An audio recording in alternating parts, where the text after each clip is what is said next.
Hello.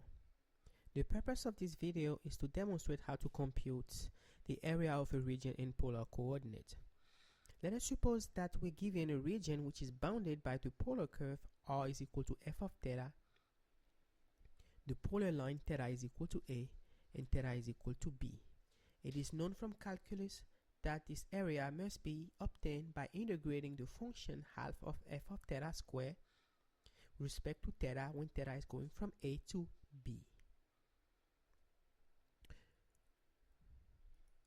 Now, we will look at a specific example. Let us suppose we are given the following region, which is in blue. This region is inside the circle r is equal to 3 sine of theta in polar coordinates. Outside the polar curve, r is equal to 1 plus sine of theta.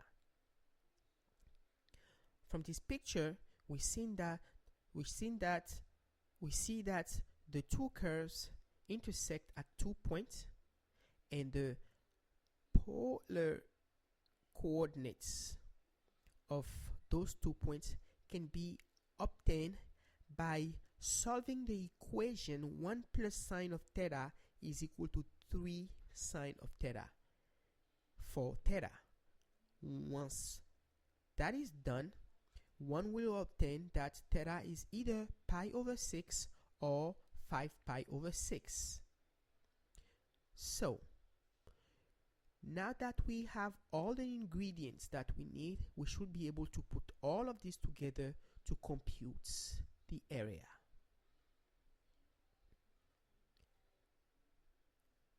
First, we'll compute the area inside the circle which is bounded by the polar line theta is equal to pi over 6 and by the polar line theta is equal to 5 pi over 6.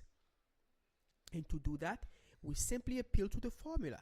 The formula tells us that what we have to do is integrate the function half of 3 sine theta squared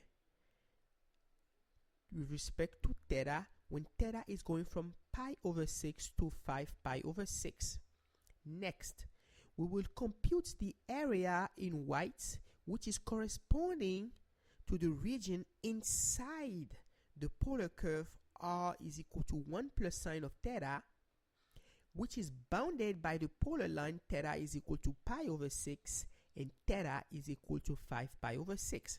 And we will subtract that from the larger area.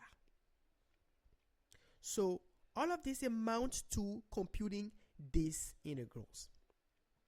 Notice that we can pull the two integrands together inside one integral. And this is justified because the boundaries of our two integrals are exactly the same. Now, we look at the expression 3 sine of theta squared minus 1 plus sine of theta the whole thing squared.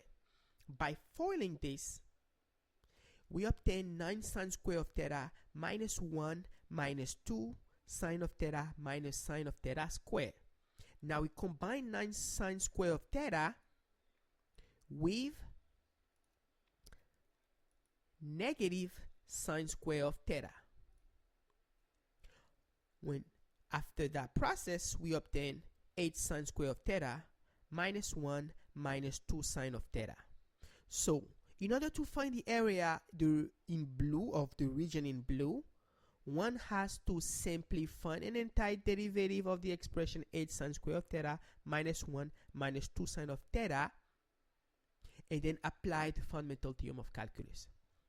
However, before we can compute an entire derivative of sine squared of theta, we must first linearize it. In order to do so, we'll employ the standard trick, which is to write sine squared of theta as 1 minus cosine squared of 2 theta over 2. This is a nice formula to remember. In fact, one should memorize that cosine squared of theta is equal to 1 plus cosine squared of 2 theta over 2, and that sine squared of theta is 1 minus cosine squared of 2 theta over 2. These two formulas are very handy. Now, after linearizing, we'll substitute this expression inside the part that I just highlighted in yellow. So sine square of theta becomes 1 minus cosine square of 2 theta over 2. So we get this expression here, which is inside the red rectangle. And we expand. You might want to pause this video for a second and expand it yourself to make sure that you do indeed get 3 minus 2 sine theta minus cosine of 2 theta. Now, we have everything that we need to put this together. We have written this area as half of the definite integral 8 sine square of theta minus 1 minus 2 sine of theta, where theta is going from pi over 6 to 5 pi over 6. And we've seen that the integrand can be simplified to become 3 minus 2 sine of theta minus cosine 2 theta. And now, we can now find an entire derivative of this expression. Well, an entire derivative of 3 is 3 theta. An entire derivative of sine of theta is negative cosine of theta. An entire derivative of cosine 2 theta is 1 over 2 sine of 2 theta.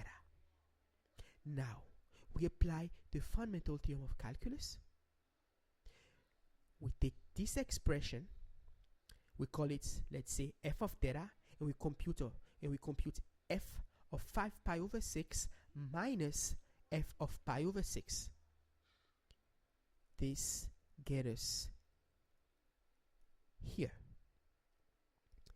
Now, you might want to pause for a second and compute for yourself that this expression, this number inside the red box is indeed half of 5 pi over 2 minus pi over 2, which then gives you pi, which is the area inside the region.